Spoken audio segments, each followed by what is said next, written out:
I think about these women as having a huge platter full of responsibilities over their head, and they feel like they're kind of sinking in the mud a little bit with all of it. I haven't met a woman yet who hasn't had a tremendous amount of responsibilities on their shoulders that they feel like they have a ton of free time. If we're trying to get some rhythm around all of this, the thing that helps the most is to try to do it in small increments, but also to allocate a small amount of time that is sacred for you. You're not willing to let others interfere with that time. You're not willing to give that time away. Maybe it's 5 minutes, maybe it's 10 minutes. I really suggest a half an hour.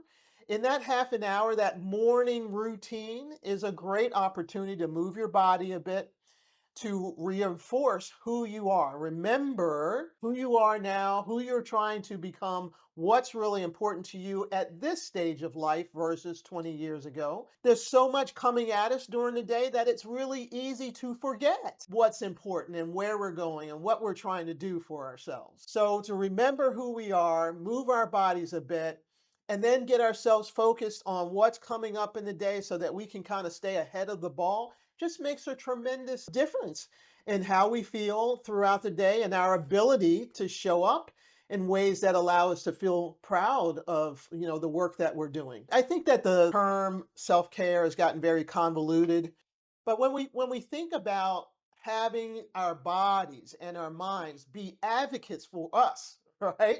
That allow us to be the best version of ourselves, that allow us to think quickly, be able to be funny and playful, and be able to think outside the box, and be able to climb the stairs when we go to Italy, or be able to get in the boat when we go to France or wherever it is we're doing, right?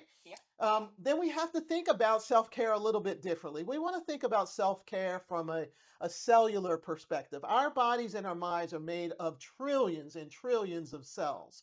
And those cells, they need certain environment in order to operate at a very efficient level.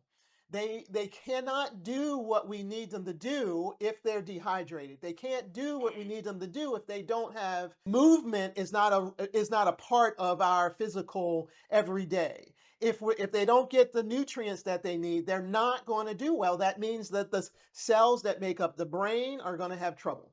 The cells that make up the muscles or the joints are going to have trouble. So you asked me about what process do I go through. This is one of the pieces. I'm wanting women to understand that they don't have to do this huge, crazy routine. That's not necessary. And I hear that there's a lot of information out there that says that it is. I want to ask women to look at the YouTube videos they're watching and all these things on exercise.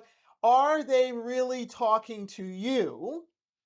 Or are they talking to a 20-year-old guy? So we have to be thoughtful about that. Focus on information that is tailored to women who have all of these other things going on in their lives, as well as dealing with menopause, and that are trying to set themselves up so that they age in a way that preserves the lifestyle that they want to have. The community is super important, accountability. We just can't do it without it. Now, I think there's different forms, and we try to cover all of these forms of accountability in the Strength and Vitality Accelerator. So we try to get clear. Who is it that I'm trying to become?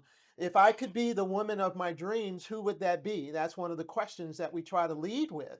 So there's an accountability to the future me, to the person that I'm striving to be.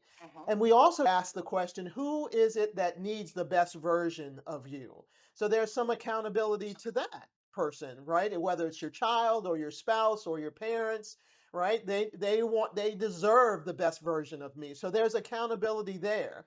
But then we try to take it another step further.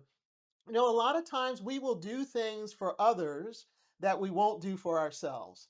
So putting those folks out there, the people that the person we're trying to become, the people who need us, but then also have a community of women who are trying to do the same thing, which is to figure out how to become friends with our self-care consistency, to make sure that we have the mental and physical energy that we're looking for. So how do we get that so it's an automatic for ourselves? And that's different. If you have a friend who really wants to just lose a few pounds, that's different than trying to set up this routine that automatically gives me the energy mentally and physically that I'm looking for. And that also will take me into my older years having that level of energy that I want so I can have the life that I really want in my older years. That's those are two different things. So having women who are trying to do that specific thing, trying to create routines that are easy to follow, easy to get started, easy to stick with, and be able to talk to each other. How is this going? How did that work out for you? That's invaluable. And then one more step is having the coaches there that understand the difficulties that women are having through in this age group, some of the roadblocks that we run into, and as well as the principles around building habits. How does one go through? What are the stages of building habits so that so someone who can help you understand that you didn't fail, this is just one of the stages, keep right on going. We try to fill in all of the gaps here in terms of accountability to make it easy to keep going because becoming consistent at anything takes time. Yeah. And so we want to just accept that this is a staged process, that we're going to go through some doing really well, and then life's going to show up, and then we're going to not be on the ball as much. But not being on the ball as much doesn't mean you failed, because Yeah. one of the pieces that we try to emphasize and practice throughout the 12 Mhm. months of the accelerator is this idea of getting back on the wagon. Life's going to show up. Things are going to happen. You're going to get a phone call that so and so is sick and you're going to have to do some traveling. That could throw off your exercise or your eating routine. So how do you do your best to hold on to the things that are easy while you're in these couple weeks? And then how do you get started again? That is just as important as anything else.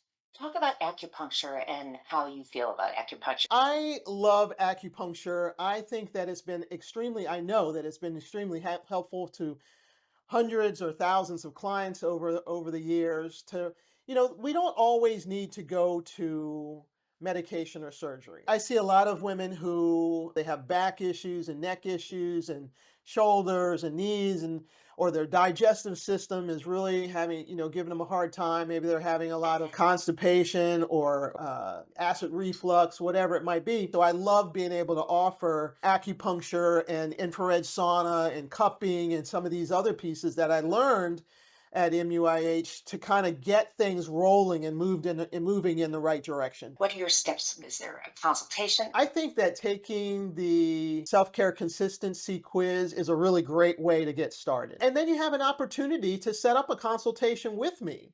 I'm Okay. happy to sit down for 15 minutes, either through Zoom or telephone call, and kind of talk about where you are now, where is it that you want to go, and see if I can add some value to the program that you've already set out for yourself.